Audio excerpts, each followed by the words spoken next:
most of the people you meet, I was actually born and raised right here in Cumming. So, and like I said, my office is in Cumming. During the course of doing what I do, talking to a lot of realtors like you guys, homeowners, lenders, there's always stuff that comes up that people think appraisers do, but we really don't. Or people think appraisers don't do, but we really do. So I kind of put this thing together of the things I hear while I'm out in the field. And while we're doing this, each point, if you got any questions, about anything that I'm not even talking about, just blurt it out. So the first one is, a lot of people think that, especially real estate, that we don't like homeowners in the house while we're doing the inspection. Absolutely not true. Me personally, I don't care. As long as they're not in my way, as long as there's not dogs yapping or nipping at my ankles, as long as I can get done what I need to do, they can be there. You can be there. I actually invite listing agents to come and be there. Give me whatever you want to show me. Comps, CMA, anything about the house. It actually helps to know things about the house that have been done recently. That doesn't necessarily mean things that are in the house, but we can talk about that later. The second thing is we don't inspect anything. Go ahead. You talked about recent comps or things or anything that we might bring of value. What about the other offers that we have on that property that are higher, or would that make a difference? Would it make a difference in terms of the value or anything? You know what the short answer? No. And this is also a common thing that comes up, especially when listing or the buyer's agent meets me at houses. They actually, most of the time, here's what they do, y'all are all agents, so you know. You'll be at the house, and before you leave, you're talking, or I'm talking from the appraiser standpoint, obviously. You're talking to the agent, and the agent goes, "We've had 10 offers on this house." And most of the time, an appraiser just gonna nod and say, "Okay, there's really nothing we can do about it." There's no way to quantify what that does to the value of the house, and quite honestly, it doesn't really do anything. The problem is the demand that one specific house has is different than the demand of the market overall. So just because there's 10 desperate people that need a house, doesn't mean that house is worth it. That's the easy and short of it. Would I bring it up still? Sure, why not? It's not you're not gonna make me mad. It doesn't make me mad. At this point, like you all know, the way the market is, you just get used to it. You know? So unfortunately, it's one of those things that you wish mattered. I mean, even I do, but from an appraisal standpoint anyway, it doesn't. But look at it this way, you know, if it doesn't appraise the first time, you get nine backup offers, right? maybe the next appraiser will do it better. Anyway, number two, we don't inspect properties. What the technical way to explain it is we observe properties. So unlike a home inspector, we don't care about the HVAC, the hot water heater. We don't care about the roof. We don't care about what the attic looks like. We don't care about any of those things. We're basically getting an overall idea of what the quality and the condition is. So if we walk in the door and the hot water's not working, hot water heater's not working, don't tell me. If there's a cabinet that's broken but still closed, don't tell us. We're not looking at the cabinet. Say that again? Don't tell us about things that are wrong if we don't already know about it. Awesome. That's just a piece of advice. This is a biggie that I get a lot of times, and I know a lot of agents that I talk to rely on this pretty heavily. At least they have in the past. Price per square foot means absolutely nothing to them in the appraisal process. Nothing. I'll tell you the reason why. Let's assume you've got two houses that are exactly the same. 1,500 square foot ranches on slab, all things being equal, inside the house, quality, condition, everything. And they both sell for, help me do the math easy, $150,000. So they sold for $100 a square foot, right? Well, what if one of them's on 5 acres? You can't really account for that in a price per square foot number. So basically what I'm saying is there are a lot of intangibles, a lot of aspects to properties that are not, you're not gonna be able to take out of or put into that price per square foot number. So you gotta be careful when you have 3 comps and they all sold between 150 and 170 a square foot, and you price your house at 160 per square foot. Because that's not the way the appraisers do it, basically. Go ahead. Doesn't it have some effect on it? I mean, isn't there, or is that just the lagging behind property you try to pull it about the same size? I mean, what effect does square footage have? I understand No, that. square footage has an effect. Right. But the price per square foot does not. So it's not, you're saying it's just not a blanket stamp? Yes. You know, and you can Yes. just adjust the cost. The problem with, I tell you, one of the biggest problems that appraisers complain about this a lot, with the current appraisal form we have to use that is designed by Fannie Mae, called the 1004 form, is it shows the price per square foot for the subject comps at the top 3. So it's in there, so people think it matters, especially borrowers, you know, if you do a refi or something, an appraisal for a refi. So it's very misleading the way they draw up that form, which I know that's not the reason why y'all would take it into consideration. Yeah, like I said, the problem is, and well, I'll give you another example with what I just had. 2 1,500 square foot houses and one's on 5 acres. One of them, the one on 1 acre may sell for 150, the other one on 5 acres may sell for 200, but they still both sold. Or they didn't sell for the same price per square foot, but they're the same size at a different price per square foot because the one that sold for 5 acres sold for so much. You see what I mean? So, but the reason I bring that up is because you can't take the extra 4 acres out of the price per square foot and adjust it that way.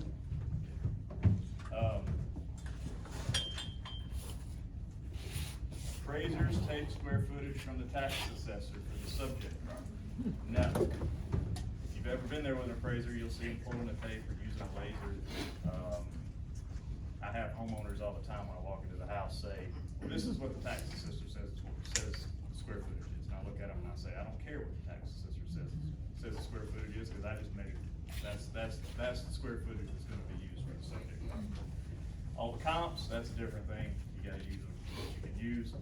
Unfortunately, tax assessor square footage, if you wanna know the truth, is mostly unreliable to a certain extent. Most people that work for tax assessors that measure houses, have very little experience in doing so. Looking at that. And they drink. Appraisers determine the value of property. No, we don't determine anything. We form an opinion of value based on what the market says the house is worth, and based off of what we adjust on the differences that the comps have between them and the subject property. That's a big question you hear a lot too, or you see, is the appraiser said it was worth this, so that's what I'm gonna have to sell it for. No, I don't know what the house is worth, I'll be completely honest with you. All I do is read the market, and based off of that, that's where I form an opinion of what the house is worth. It's like I was telling somebody earlier, appraisers get paid to give opinions, pretty much, that's all we do. I didn't know my wife was an appraiser. Yeah.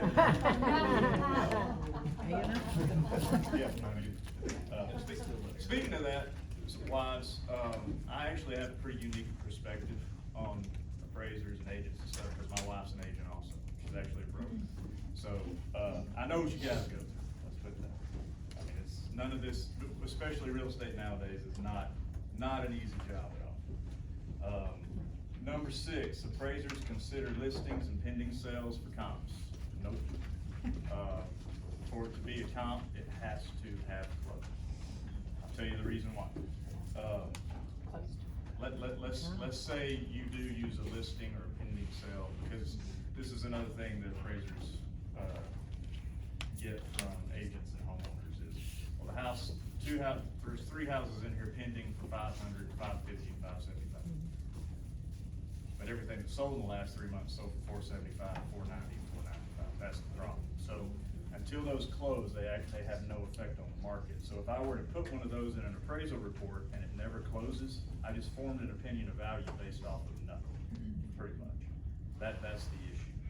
And again, appraisers don't make these rules up. We have to adhere to what the GSEs and the lenders, the AMCs, the GREAP, all of these entities tell us to do.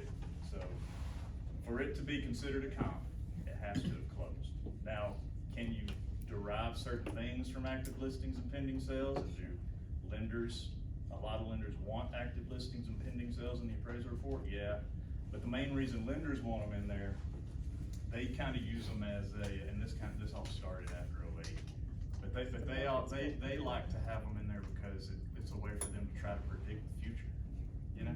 So if they see something, if they have a couple listings in there that are listed for a certain amount over what the appraised value is, or over what all the comps are selling for, they're like, okay, the market's headed up. This might be a good loan to make, you know? So that's the only reason we put them in appraisal reports, and I have a lot of lenders that I do stuff for that don't even ask for them. Appraisers do not consider upgrades. That's not true. But we do it a little differently than you think.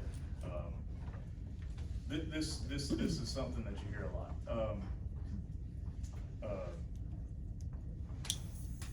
We don't take upgrades or updates or renovations and itemize it out and see what it costs and add it to whatever. It's not the way it works. The way it really works from an appraisal standpoint is you're taking the whole house as a whole, and taking into consideration everything about it as one. It sounds weird that way, but it's the best way I know how to explain it. So again, quality and condition words are very important when it comes to upgrades and renovations and stuff. So if you've got a house built in 75 that looks like it did when it was built in 1975, that's a lot different than a house built in 75 that was just renovated. So you really wouldn't compare those two together, and that's kind of where you would how an appraiser would consider the upgrades is based off of the comps that you're using. So even a house like that, you might use a house that was built in 95 that's had a little done to it. As long as all things are similar with both houses, it's a good comp. If you have to use two houses that are, how old is that? 47. I was born in 75. If you have to use two houses that were built in 75 and one's been renovated and one hasn't, then you're gonna radically adjust for the difference in the condition and the quality, obviously. But they are taken into consideration, and that's why I say it is a good idea to hand out sheets saying, hey, this has been done, this has been done, this has been done. And especially in a time frame, because here's the other thing about that. If there's updates that were done 15 years ago, it may not be as big of a deal as updates that have been done in the last 5 years. Because those, you know, basically, if you've got updates to a house from 15 years ago, they're gonna be a lot different than anything that was done 2 years ago. You had hand raised? I did. So it's the big black hole when you kind of determine the value of a property, especially when it's not a neighborhood where they're all like. For me too. Yeah, so is there like, a formula you use? I mean, because That's a good question. I mean, I looked at, I'm like, okay, how are they determining this? Because I understand that you have to adjust your comps, but when you're doing the 1975 house and the 1975 house, and they're the same size lot, same school, same community, and one just got a Mac Daddy renovation a year ago, and the other one just got from Thailand back. So how do you determine the value of that upgrade? Or say somebody just, just redoes the kitchen. I mean, how do you determine how that works into the value? You want a simple, easy explanation? Yeah. You compare it to something that is as similar to as possible. Well, we do that too, but sometimes it's But I understand. high in the sky. No, I know, and I understand that there's sometimes little subtle differences like you're talking about. Like sometimes one may have just a renovated kitchen, or sometimes one may have just had all new LVP floors put down. I was hoping you were telling me you had a cheat sheet. There are no cheat sheets. Okay, first of all, I'm not D.S. Murphy. There is no secret formula like he tells you there is. I'll be honest with you. Let me tell you. Well, I'm not gonna- it doesn't work that way. I didn't know that there were anybody that said they had a cheat sheet, I was just wishing. No, no, they no, had one. well, I've been supplied some stuff, and I was talking to somebody earlier. No, there is no cheat sheet that has numbers that shows, value added or value taken away for those things. It doesn't work that way. The way we make adjustments is based off of what those particular aspects of the house contribute to the value of the property. So basically, the way you derive that is a lot of experience, a lot of work. So let's say you do have those two houses. The easiest way to tell you how we would do it is one house sold for 100, the renovated house sold for 125. What's the difference? 25. That's the easiest way. But now you have to think about doing that with every single aspect of the house. Square footage, bathrooms, acreage, age, all of those things. Basement, no basement, finished basement, unfinished basement. So I get where you're coming from, but the issue is to give a list of numbers, like say, basement versus unfinished basement, 25 grand. It's gonna be a disservice, because it doesn't work that way. Correct. So what do you suggest we do? What do I suggest you do? Call him. Call Jason. Call you? Have me appraised. 770. We're all in here. I'll at charge this a point, nominal fee. yeah. What's that fee? Well, I mean, Where's this at? how many people in here have been doing this for over 10 years? So there you go. I mean, a lot of people have done this for a very long time, and that's really where it comes from. When I first started doing this, even though I was a licensed appraiser, I didn't know what I was doing. I mean, it took me a lot of years to get to the point to where I am now to be able to figure it out. A lot of different, like I said, 20,000 houses in 50 different counties on Lake Lanier, Hartwell, all these different places before I knew what I was doing. I mean, I wish I could give you a good answer for that, but unfortunately, it just doesn't work that way. So it's experience that matters. and Well, You have to see so many before. That's what we do now, but it's sometimes really hard to do that. I mean, I never tell a client what I think their house is worth. I always say, I think it'll sell in a range from here to here, you know, I mean, cause I just, that's the best that we can do. That's the best. Right, and I wish I could do that, but Yeah, wouldn't that be nice? unfortunately, lenders want one number.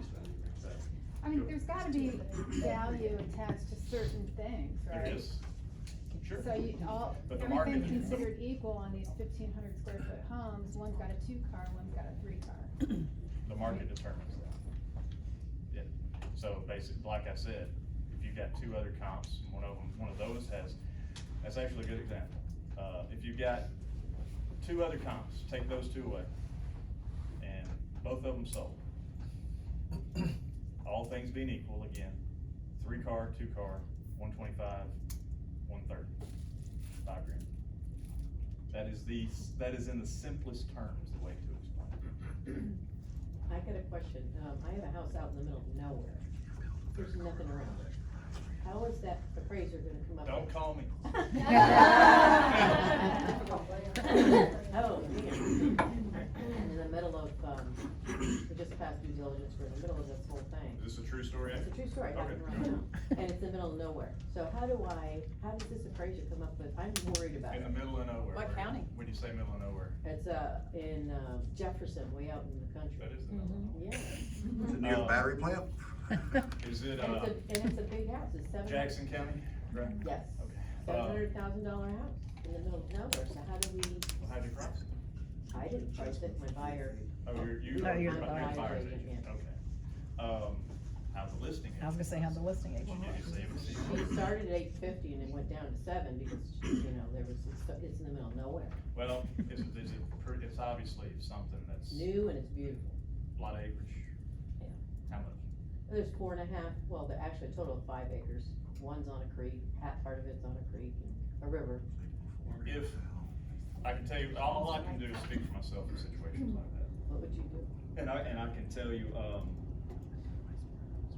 what we are able to do. We're pretty much able to do anything within reason. So if you've got a house like that and there's a comp 30 miles away in Oconee County, well, that's probably further than that, I'm trying to think, but you get my idea. You can use it. Oh, okay. I mean, it is, as long as it's similar and you're not using it just to justify a sales price. See what I mean? So you're using it out of necessity. You're using it because you have to, otherwise the appraisal won't be done. You can look at land price too separate and then figure out the house. If there's been other similar land sales, if 5 acre land sales, at least there's some starting point there, maybe for the land. Not always. Yeah. You got different types of land, right? No, I know, but I mean, is, you know, I get like where you you're said, going how the with that. listing agent come up with it. Yeah, I get where you're going with that, but Yeah, that's what. unfortunately, we can't do it that way.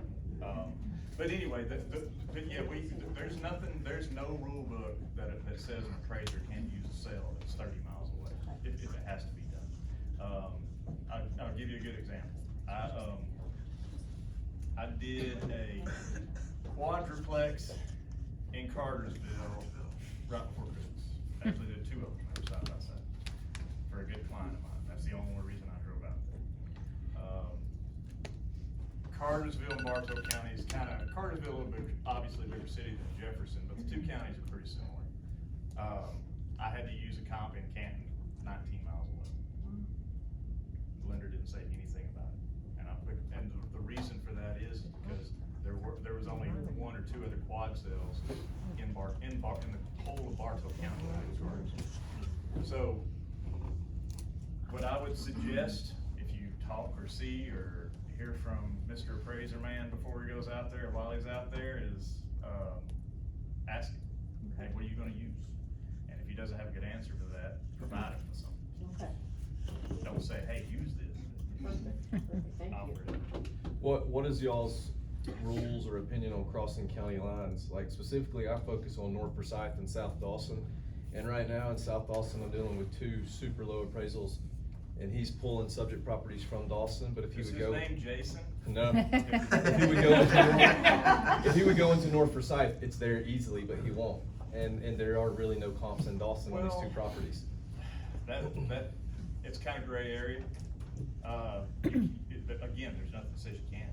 Okay. A good example for that is the lake Lanier. Yeah, one of them is a lake property. When I do lake property, depending on where it's at, obviously, I'll look Gwinnett, Forsyth, Dawson. Okay. Yeah. All of them. That's a little different animal, obviously, but, and it also depends on the property. So, there are times where I'm doing stuff in South Lumpkin or North Dawson that may be an acreage property or something, and I'll cross the county lines. But it depends, every situation is different. I mean, if this is a house that is not unique to the area, or if it's in like a subdivision, that's probably the reason why. But you also have to remember too, Forsyth and Dawson are a lot different from each other. I mean, Well, South Dawson, not so much anymore. I mean, well, School systems. it's about the same school system. Yeah. You ask anybody that wants to go to a good school system, and you say, hey, Dawson or Forsyth, they're going, so that's one where it is, in a way, a different market, but every situation, like I said, every situation is different, so it really depends on the property too. What are they? One's a lake property, they bought it as an estate sale. So it's on the east side of 400 on Lake Lanier? Yeah, In that case, there's Toto no Creek, excuse. it's Toto Creek, like 2 miles north of 53. Yeah, in that case, there's no excuse, I'll be honest. Yeah, that's what, and they basically flipped the house, yeah, so. Oh, were you the one talking about the? I was, yeah, and he's Okay. pulling comps from 2020 in Dawson County, and I'm like, they're not comps. Like, the Seriously? market No, went no. nuts since then, so. Yeah, lender No. shouldn't allow that either. That's what, the lender is very angry also. Yeah, they shouldn't allow that. Wow. Well, Adam Weiss is the guy at the company, I can never think of the name of his company.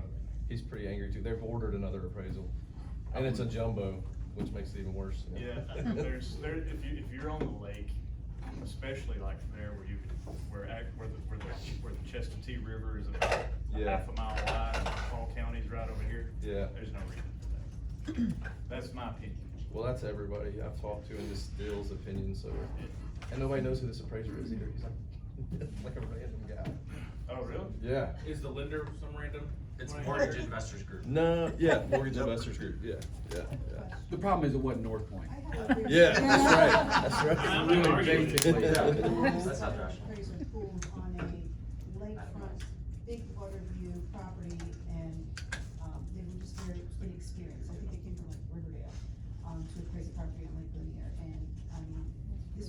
kind of they appraise this property like $215,000 with a contract report. So is there a way when you're dealing with a very specific type of property that you can ask the lender to request an appraiser with that kind of experience? Not really. Let me give you the quick version of how appraisals are ordered, or most appraisals are ordered. Most lenders use what's called an appraisal management company. And again, this is all something that started after '08. The government decided that this whole process was a problem, even though Fannie and Freddie were the ones making the loans. So they decided that they wanted to get involved and put a barrier between me and that guy. So what they did was come up with this idea that lenders either had to use an appraisal management company, or they had to set up their own appraisal panel and divvy out those appraisal orders equally to all their appraisers on the appraisal panel. Well, it's costly to do that for lenders because they have to set up an appraisal department to do reviews and all these other types of things. So most of them lean toward the AMC model. Because of that, all he does is go to his AMC and order an appraisal. And then the AMC is the one that picks the appraiser. The problem with that is most AMCs are making money off of the order too, so they go to the lowest bidder. If you go to the lowest bidder, you're gonna get what you got. A guy from Riverdale who's sitting in his basement somewhere, who's been doing it for 3 years and never been delinquent because he needs the $250. And that's exactly what happened. Yeah, I think that's where So we're at. here's my question for you, Adam, then, based on that scenario. So you live in this area, you know that, you've got a bogus appraisal. So what is your recourse through your underwriter or whoever is backing that mortgage to dispute based on the grounds that the appraiser is just incompetent to do that particular job? Well, you have to prove he's incompetent first. Well, I could have done it with just giving him a few comps, so, you know. We do have a good relationship with our AMC, and it's a company called FLS, which Fairway actually owns a minority percentage of. And we, as a Fairway group, you know, all the Fairway branches are pretty independent in Metro Atlanta. But as a group, we came together, and you might notice on one of our estimates that you'll see a little higher appraisal charge than maybe what you would see with, I don't know, pickupmortgage.com. But we pay appraisers more, right? We pay, I mean, I think we're charging $450 on FHA and regular appraisers now. And then we break out the AMC cost, right? So we're not like lowballing appraisers to get the bottom of the barrel of the crap. We get people who will turn it around quick and who are local to the market and who will do a good job. We have limited say in our panels, right? We can say, you know, about every 6 months or a year, we can say, we want these 10 people on our panel, or we want these 2 people off our panel, is probably a better way to say it. You know, from a recourse perspective, I think the national average from Fairway is low appraisals are about 9 to 10%. We recently have had, our success rate has been decent, right? In getting them, and actually we've had 3, when you get outside of the immediate North Georgia area, you get into more rural places, we've had 2 or 3 appraisals that FLS came back and said the appraiser wouldn't respond to the dispute, but you and your agents and your buyers have valid concerns. We're gonna basically say this appraisal is no good, go get another one. So we've had 3 of those probably in the last 2 or 3 months, which 5 years ago, I mean, Jason will tell you that kind of thing was unheard of. I was gonna say, to the point he was making, if you want that not to happen, find a lender like he's talking about, like North Point Mortgage, that either has a lot of say in what their AMC does, or a lender that doesn't use an AMC at all. That is a huge selling feature, Adam. I mean, I never knew that. Yeah, I mean, that's if you huge, go to, especially- I hate to throw out names, but I wouldn't. If you go to like a loandepot.com, that's gonna be garbage. Yep. If you go, Yes. Rocket Mortgage is awful. The worst. If you go to those big name brands like that, those are when you're gonna get bad appraisers. I don't even do appraisals for them, for those lenders, and the reason why is not only is it hard for y'all to deal with them, it's impossible for us to do. We'll finish an appraisal for lenders like that, for a week, all you do is hear back. You didn't check this box, can you change this, can you do this, blah, blah, blah, blah. It's constantly something. So, one of the first ways to avoid problems like that is upfront with the lender. Like I said, find one that has somewhat control over what their the AMC they're using does, and or one that doesn't use one at all. The AMC is the problem, and it has been for the last 14 years. I'll just say this, if you're a listing agent and you're looking at, okay, what lender is the borrower using, that's a key factor in should I accept this for, or talk to my seller about, is this the right offer for us? Because if you've got, like you mentioned, some of these other lenders, and you know maybe the historical data on what comes back with these appraisals, you wanna make sure you're protecting your seller as well, right? So if you see something from North Point, you're in the know of, okay, we know they have a good relationship with their AMC. But then again, as you mentioned with some of the other lenders, if you already know that, okay, well, we may have some problems here, you're avoiding a potential conflict. So that's something that we take very serious as a lender, is being able to make sure that our name isn't just the loan officer, it's also the people we affiliate with. And since we're on the topic, I had this on here about reconsiderations of value. I was talking to somebody about this earlier too. I know it seems like most of the time appraisers just kind of ignore it when we get them. Speaking for myself, that's not true. I always give it consideration. Here's the best way to do one of those things, if you wanna know the truth. First of all, okay, and I know that agents don't always type the ROVs themselves. Sometimes the lenders do it, whatever. Don't put anything in there that makes the appraiser feel like you're insulting him or her.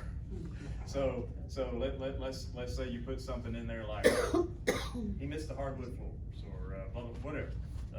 Don't put anything in there that makes the appraiser feel like he did not see something in the house that he should have seen. The best way to go about doing ROVs is just to give comps. Nothing but that. Don't give anything else. Look at the appraisal report. If there's a cell in there you think the appraiser missed, send it to me. That's the only and best way to go about doing it. I actually have commentary in my reports now that says I will not look at ROVs unless you send me comps. Because other than that, there's really nothing that we can do to change the opinion of value other than more comps. That's it. So on ROV, send facts, not opinion. There you go. There you go. Send, and don't even send a lot of facts. Like I said, send me sales. If I'm in a subdivision, let's say Windermere or something, and I don't ever do this, but let's say I appraise something for under the contract. Don't send me something that says, hey, the square footage of the house is off by 50 square feet, because that ain't gonna work. Send me 3 sales or 4 sales or 10 sales even that I didn't put in the report that justify the contract and says the house is worth. That really is the best way to do it. Otherwise, yeah, the appraiser's gonna put a comment in there saying, nothing here to change, my opinion of value stays the same. So he's gonna send it back. I think I misunderstood you. You said, what did you say you don't do just now? Oh, I don't cut contracts. Yeah. I don't appraise anything for less than what's in a contract. That was a joke. Y'all are supposed to laugh. I think somebody's recording. I was just gonna say. He doesn't want him working for you. No, I He's just- got some sometimes you business. have to. Back in the day when I was an insurance agent and the building boom was going on, I never got an appraisal that was not at the exact contract price. Right. That was back in the day. Yeah. When was that? Been a long time ago. That was back in the day. I was there back in the day too. Those were nice days. Yeah. Well, well, For me, it was nice. yeah. No, I mean, I see what you're saying. I can remember, the first 5-10 years I did this, at least up until '08, yeah. Pretty much every purchase appraisal I did, if it was under contract for 300, I was appraising it for 300. Yeah, that's just the way, yeah. But like I said, if anybody's been doing it since before '08, you know how it changed, that changed a lot of stuff. And buyers were not putting anything down. That's right. That's right. $0. Well, that's why I make happen. Were some regulations put in place to where appraisers were appraising for less than the contract value? No, they just. No, it was, I'll tell you the difference. Back then, it was just easier to appraise. There wasn't, what is going on now was not happening back then. Meaning, the demand for houses was not like it is now, like it was back then. Ever. So, if you've got a house listed, or you're the buyer's agent, well listed, you're the listing agent, and you listed it for $475, and you've got 5 offers, and the highest one's $575, and the homeowner's like, I'm taking that. It's like I was telling somebody earlier, there's a reason why you listed it for $475, because that's what you thought it was worth. So all of a sudden, if it's under contract for $100,000 more than that, that's hard for me to justify. See what I mean? Because all the comps that y'all use to price it for $475, that's most likely what I'm gonna use to appraise it with. See what I mean? But some agents just price it low to sell it fast, so they can put that on their. No, that happens. No, I get that. I mean, and I'm not saying that the listing price even matters in terms of what I do, but I'm just using that as an example of why sometimes it's gonna appraise for less than the contract price. Do you look at the listing before you go? Most of the time, if I have time to. Yeah, I'll print that FMLS sheet. One other question. There's a lot, especially, like, we have a big company of over 300 agents, and we have, you know, a first look page. In other words, we post it on Facebook for all the internal agents to know, hey, I've got this coming, I've got this coming. And it's stemming, you know, what stems from that is a lot of off-market sales. You know, they're selling houses before they ever hit the FMLS. Are you considering those type of sales? Like, if a house sells, I mean. If you tell me about it, otherwise I won't know. Because So you're advising us to kind of check the tax records ourselves and see if anything. well, here's what I'm saying is, most appraisers don't look at sales that only are transactions or in the tax records. I did not know that. Yes, the only time I really ever do that is if it's a new construction subdivision and there's a lot of pre-sales that were never listed. The problem with, again, and this is not my rule, these are not appraiser rules. Fannie and Freddie prefer us to use MLS listed sales. The reason being, and they're right, is they're just better. You don't know the circumstance of a sale that wasn't listed. You don't know why, what the reasoning was. You don't know any of the circumstances under which the house sold, is the best way to put it. And for us to determine whether or not it's a good comp, you need to know those things. Can you use them? Yeah. If you know. But they're not preferred. Yes. Yeah, if I know about it. Do you have the full contract on the house, stipulations, Usually not. everything that's in there, like? Usually not. Okay. Most, if you wanna know, well, y'all tell me, how many pages normally is a contract? 8. That's it? Oh, Well, I mean, not with that's the attachments. standard purchase and sale agreement, I mean, but you might, 20. everything. you'll probably, 30. 30? Cause you could have Well, then we get the appraisal, yeah, you could have, amendments to address concerns in there. Yeah, So you- most of the time what we get is, about the first 8 to 20 pages. So, whatever comes after that. But you don't really, I mean, would you see what's written in the special stipulations then, as far as like, I would- seller wants the He roof gets what the done? lender sends. Oh, yeah. So Adam, you don't send that stuff, right? I mean, the appraiser gets what we have when we order the appraisal. There you go. Yeah. Okay. But as far as that stipulations and things, again, speaking for myself, I look at it, but I can't speak for all appraisers. Some appraisers look at the first page and see 300 closing costs, Yeah. put it in the report, move on with it. But I scan through pretty much the whole thing. But you gotta remember, for the sake of time, it's, if you wanna know the truth, is my opinion, contract information shouldn't even be in an appraisal. Well, that's why I was asking. But Cause it But can for be- some reason, Fannie Mae and Freddie Mac think we're lawyers and they want us to, read the contract and let them know if there's anything going on in there, so. But yeah, we get enough. I just feel like there's so many stipulations, especially now, that can influence the way that you look at the house. In what sense? Like what stipulation would do that? So you're requiring the seller to repair something? Yeah, like owners want the back deck completely redone, the roof needs to be replaced, and they want. Well, the problem with that is, unless we're told by the lender to appraise the house per the completion of those things, it doesn't matter.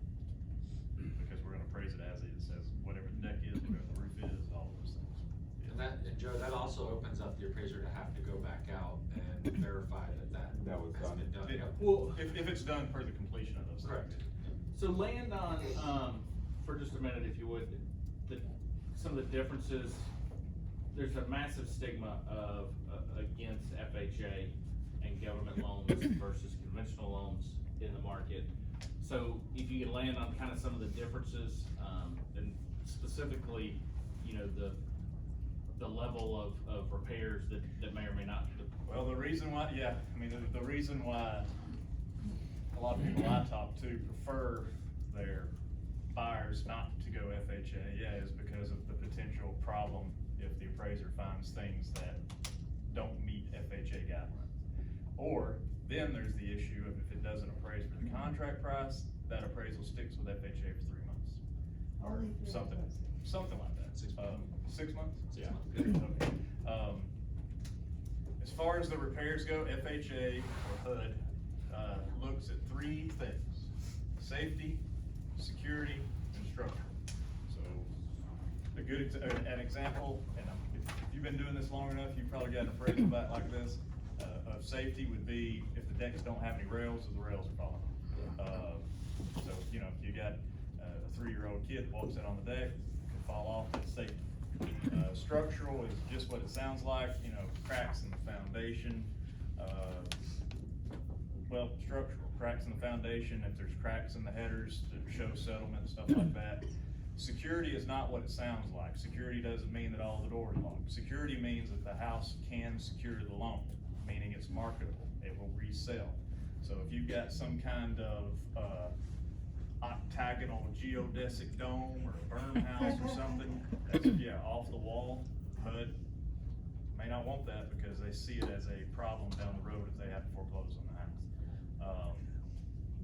But all in all, I mean, I do a lot of FHA appraisals, and most of the houses that I look at recently don't have any issues. I hardly ever stip an FHA appraisal, unless it's something really, really obvious that needs to be done. You know, like I said, if you just can't hide it, you know, if you're at the back of the house and there's a deck 10 foot off the ground and there's no rails around it, but you have to take a picture of the back of the house, I mean, you gotta call it out. But for the most part, that answers your question? Yeah. I have a question. So I know broken windows are an issue with FHA. What if it's like Safety. a double pane window and the inside glass has like a small crack across the corner? Is that considered a safety issue? Do you have an issue with that? I don't. Oh, okay. I was about to say, what appraiser But I saw might. that? Yeah, I mean, I wouldn't, if you want, I probably wouldn't even saw that. It depends. That's a specific appraiser question. It depends on who goes out there and who's the more detailed. If you've got an appraiser that goes out there and looks at every single window, then yeah, they're probably gonna call it out. But somebody that just does the normal walkthrough, they probably won't. How are you dealing with new construction with lots being auctioned off at a premium? So now you're increasing the house value? Lots being auctioned. For example, Toll Brothers here has a couple communities they've done that in. So if you have an $800,000 neighborhood and then they decide, hey, for the next 2 builds, we're gonna auction off the lot for a premium, and they've gotten a $200,000 premium on the lot. Now you're building $1 million house in an $800,000 neighborhood. Like, how do you account for that? Or You can't. You can't, and that's the problem with the market right now. There you go.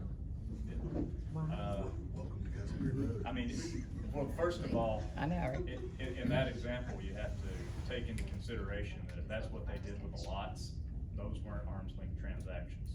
So even though those lots may have sold to somebody for $200,000, they're most likely not even worth that. So, and I do see that. I didn't even know Toll Brothers was doing that. Oh, we have a second one here. They're doing now townhomes Casimir Road. at West Shore, they're doing townhomes. So in December, they allowed second building, 4 units, townhomes to be available to the Yeah, and I- public, and they were auctioning off. They already said, here's what floor plan's gonna be in these units, so you gotta like that. Here's the price. Base price on the lot is 16,000, come place your bid, and whoever bids higher is getting those homes. So now your house values are all whacked out because of these lots Well, new being auctioned. construction is kind of a different animal anyway, so, I mean, and again, like Yeah, but I if I'm said- buying $1 million home and I've got a loan, you know, And it's not trying gonna to be get done. my jumbo loan, is It's it gonna not get, gonna be is it done gonna for a year. appraise? But none of these are specs, these are all pre-sales, right? Right? Yes. I mean, So, yeah. I mean, in that situation, the only time anything, the price of that house would matter to an appraiser would be if he's doing the appraisal on it.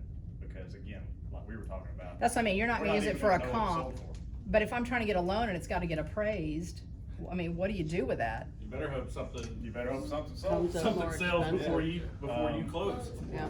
Yeah, Or interest rates will go up high enough. if, what I would do. Or you're just having a lot of cash put down, so as a lender, you're fine with what's being mortgaged. I mean, Yeah, what I would do would go to the sales office and say, hey, you got anything in here that's closed, not pending, that's closed, anywhere near this purchase price? Can the appraiser check, I know there's boxes, stable, unstable, balanced, unbalanced.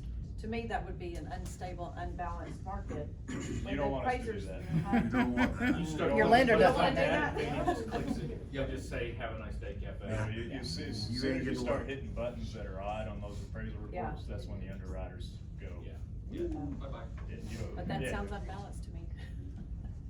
But I hear what you're saying, and that's, again, that is a problem with the market today, and Toll Brothers shouldn't be doing that. That's dangerous in my opinion. I don't know, they're the only And I'm ones pretty- doing that, I'm but pretty that's what we've had familiar here with them. I locally. actually live in a Toll Brothers community subdivision, well, what it is now, it was Parkstone up in North Forsyth. Mhm. Oh, yeah.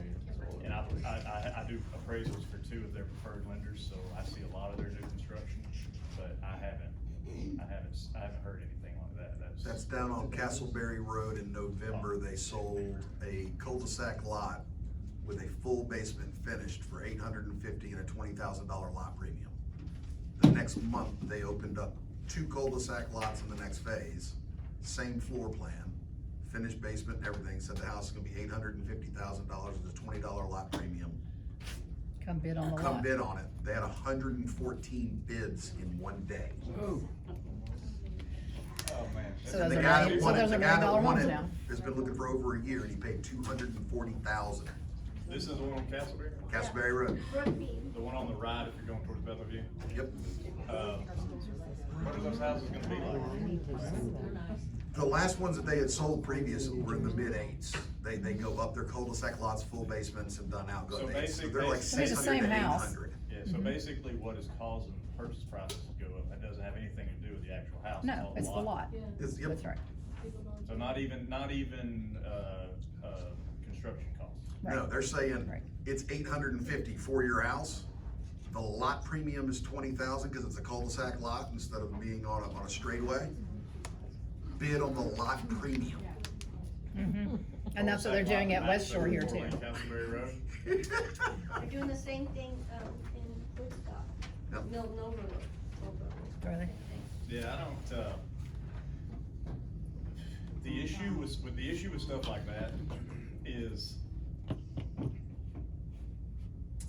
that seems more of a way for Toll Brothers to, make more profit, which, Sure, absolutely. but there's obviously- 200,000 more. Yeah, that's obviously true, but the issue from a market standpoint in determining the value of a house is you can't quantify what their profit is. Yeah, I know. In the value of the Right. property. So if you've got buyers that are looking in there, you might wanna steer them in a different Well, the direction. resale's gonna be. I have another question.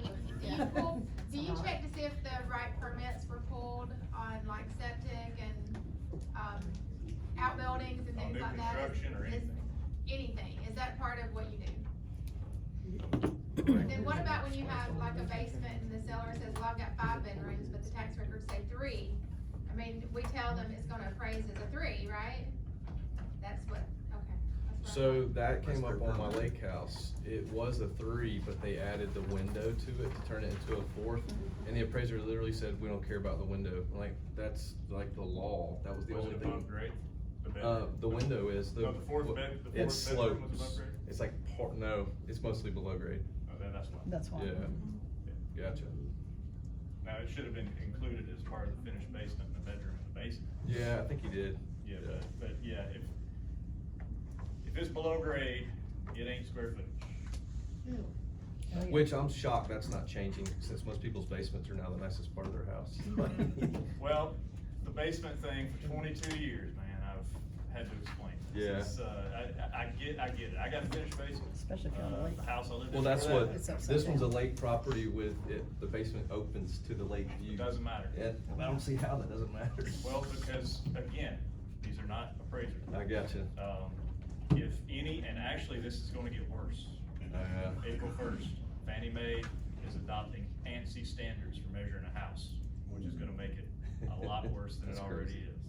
So, and according to ANSI, if there's any portion of that house that is below grade, the whole thing is basement, which that's the way that's the way I've been taught for 22 years. For 22 years anyway, that's not changing. Okay, I will. This is a good one. Basics, finished basics. Here's the first thing, why, now don't get me wrong before I say this, finished basements do contribute value, and they are included in appraisals. They just don't contribute the same amount of value as the above grade areas. So, I mean, they do count. Would you say like a third? Say again? Do you have a formula, like is a finished basement worth a third of the, No, no formula? there are no formulas. No, the first reason why anything below grade is accounted for less than above is because it's just plainly constructed different. It's not the same. There's concrete around there. Most of the time, the finished level, the finished level is not finished to the same level as the rest of the house. So because of that, you can't really say it's worth the same as the rest of the house. So for example, if you've got a finished basement with ceilings like this, that's not the same as what's above it on the main level or the second floor. You can't say this is worth the same. Or if the lower level has stained concrete and the main level has real hardwood floors, it's not the same. The third reason is most finished basements are not defined areas. You can pretty much use them as anything you want. If you go into a ranch and you walk in the front door and the living room's right here and there's a kitchen, you walk down the hall, bedroom, baths, you can't use any, you can use those rooms for other things, but it ain't changing what they are. It's a living room, it's a kitchen, it's a bedroom, it's a bedroom, it's a bedroom. You go in the basement, you got this big open area, you may have a room like this, you can put a bed there, put a pool table there, you can put a ping pong table, video games, you can do whatever you want to with it. It's not defined. And it never will be because of what it is and where it's at. What if it's a full in-law suite apartment and it's got everything that we have upstairs? The only thing that you mean with the kitchen? Kitchen, Well, that's the only thing that's defined. that's the only thing. Kitchen is the only. Bedroom, the bedrooms, the Bathrooms. bathrooms. Okay, exclude the bathroom. But I mean, but still, if you go into, I'll give you a good example. If you go into a basement and you got 2 rooms, they all have windows. Yeah, no. Like everybody thinks bedrooms should have. Let's assume they don't have a closet, but you don't need to have to be defined as a bedroom, by the way. You can still call it a bedroom, you call it an office, you call it a den, you call it a rec room, you can call it anything you want to. That's different than the main level of the house. Again, I don't make these rules up. Well, that is stupid. Yeah. It's not actually, because the utility is different. Well, I get that. The use of it is different. I get that, but we're moving into a point now where our kids can't afford to buy houses and our parents, we're all starting to live together. The dynamic of the family in the home. We'll list the houses for lower. We'll all be able to afford it. We're gonna have a lot of people that are combining. No, I do get what you're saying, yes, and you are right. The dynamic has changed, especially since COVID. There's a lot of people that are working from home forever now, I see this all the time, who are wanting to buy houses that they have to have space for an office, for example. So yeah, they either have to have a basement that's got a finished room in it, or they gotta have a fourth bedroom that they can use as an office, or they need a carriage house, or whatever the case may be. So yeah, I mean, you are right, it is changing a lot, but that doesn't mean that how you measure a house changes. And that's just, I guess the question is, that's strictly the rule that you have to comply with? And like I said, it's gonna get worse. Because I have a builder that has a plan where he builds the main. I mean, this is all with 55 and over empty nesters in mind, where there's just a big, huge master on the main living area and everything, and then the secondary space is under it. And it is 2 bedrooms and a kitchenette, and it's meant for those to be bedrooms. Where is this at? These are gonna be, well, he's built one and it's in Canton, and it sold for 600, not Canton, Ball Ground, and it sold for 600 and some thousand with 1 bedroom up and a living space on, and it appraised. But we have that other floor plan that we're building in LJ, and I'm wondering what we're gonna do there. And again, this rule that I'm talking, everything appraisers do are guidelines. I mean, you can, if you have good and, if you have really good reasons for it, you can pass by the guideline, but you have to explain why. Okay. I did a lake house last week. I was there last Friday, and it's similar to what you're talking about. Back in the 50s, the guy had bought this lake lot for like $3,000 or something. And he built him a little fishing camp, a little fishing house. Basically what he did was just dug out a basement, poured walls, and he had a basement house on the lake. Well, later on, he passes away, the son inherits it, he wants to build on top of it, and he does. Problem was, what was below was the house, the kitchen, living room, bedrooms, and baths. All he did on the top was put 3 bedrooms and 1 bathroom. So yes, like your example, everything that was the living area was below grade. So if you would have measured that the way we're supposed to, you would have had a 3 bedroom, 1 bath house with no kitchen and living room. But Fannie Mae says, you can, all things being equal, and if it's commensurate with the market, you can call that below grade space above grade, and that's what I did. I called it a 2-story house on slab, because I had to. But that's different if you're like at a house using Windermere again, or Parkstone, or Polo Fields. And it's Because that would not be commensurate. No, and it wouldn't be the standard, so. Right. Okay. Commensurate? Similar, I mean, well, I mean, basically what I mean is as long as you can justify, doing it that way with comps.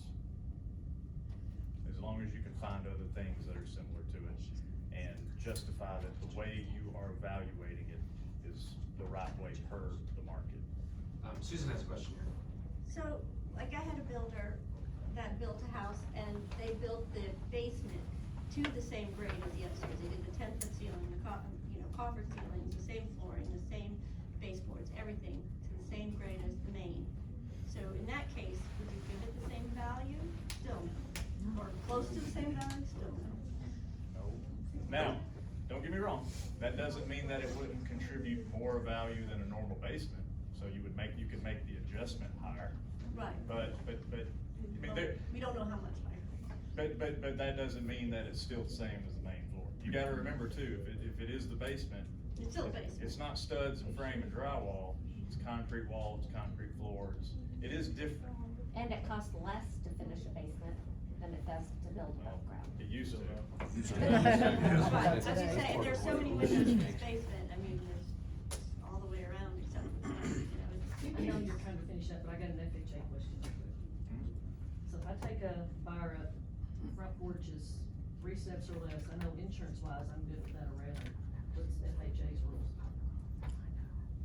I would look at it like this, if, you think somebody's gonna get hurt, that's a problem. The insurance agent in me says it needs one, but. Then there you go. Go ahead, Sandy. Can you quickly talk about these new ANSI standards that you've been? Well, basically what they're doing, and this is,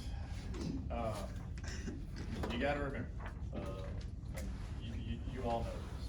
There's Fannie Mae, there's Freddie Mac, there's FHA, there's VA, there's USDA. Well, they're all separate for all practical purposes. Now, Fannie Fannie and Freddie, you tend to follow each other pretty close. But this is only for Fannie Mae loans, which is ridiculous. So any other kind of loan, you don't have to measure a house this well. But the problem is most appraisers are gonna do it for everybody anyway, because it's what they're gonna get used to. Basically, they're changing a few things that are important. The first is, I'll tell you how I measure a house, and this is the way I've done it for 15 years. I round everything to the nearest foot. So if a wall is 10 foot 2 inches, it's 10 feet. If it's 10 foot 7 inches, it's 11 feet. That's the way I do it. It's not gonna make any difference in the value of the house. I mean, if you're that close, but with inches. Fannie Mae, or adopting ANSI means that we have to measure to the nearest inch. Now, that's not gonna make a big difference. What's gonna make a big difference is certain things like second floors or attics or finished attics above garages that people have finished, and they got 2 foot knee wall and slopes up like this. If it's less than 7 feet, it ain't square footage. And that used to be 6, what, is that just a number change? Well, it never has been anything, because we've never had this kind of guideline before. You're talking about the rooms that will have like that kind of slope? So everything that isn't 7 foot, even though it's finished, and there's a bed on that wall, you can't count that as finished. That's Gonna be fun, isn't it? I've always thought that. The other thing is, trying to think of the other important thing, I actually just took a virtual class the other day Something to try do get with ready. the homeowner being able to measure? Say again? Does it have anything to do with the homeowner being able to measure? No, if you wanna know the truth, what it has to do with is Fannie Mae, for years now, has tried to make the appraisal process, or appraisers, do things exactly the same between all of us. They've tried to make the process as similar as possible with every appraiser doing it the same way. That's what this is. They want us all to do it the same way, instead of the example I just gave where I measured to the nearest foot, and other appraisers measured to the nearest half foot, some appraisers measure to the nearest inch now. Some appraisers may see that 7 foot and not count it now where I would. They want everybody to be consistent across the board. That's what it comes down to. Are you gonna eliminate drive-bys? That's not up to me. That's up to the lenders. You see very few of those. Either get a waiver or you have a full-blown appraisal. You see very little in between. Yeah, I don't do, the only time that I ever get drive-by appraisal orders is if it's like a HELOC for Regions or Citizens Bank or something, yeah. We have all these, programs where investors are buying the house for your buyers, so they can appear to be cash. And then the buyers turn around and buy it, so the house goes under contract and sells, and then 2 or 3 weeks later, the buyers buy it from the person who bought it for them. Do they use the appraisal where the same appraisal on, how do I say this right? Reuse So- it for sale. cash, so did they have an Yeah, I was gonna say. They may not have one. So it probably wasn't appraisal. But, no, so I'm not asking that, will they use that as a comp? No. Same house? Yeah. No. So that doesn't affect the I value? wouldn't anyway. But I do know there are appraisers out there that use prior sales of the subject as a comp. If you like, let's say a house sold 6 months ago and then those owners I'm out of here, I wanna move, yeah, they'll throw that same sale back into the report. How much weight they give it, who knows, but you can do that, but I wouldn't. Not especially if it was a situation like that. No. There's a lot of that going on right now. I mean, I don't know how appraisals will count that, but there's a lot of investors buying. Yes, there is. So you present as cash, and then in a few weeks, they sell it to your buyer. Yes, there's a lot of investors.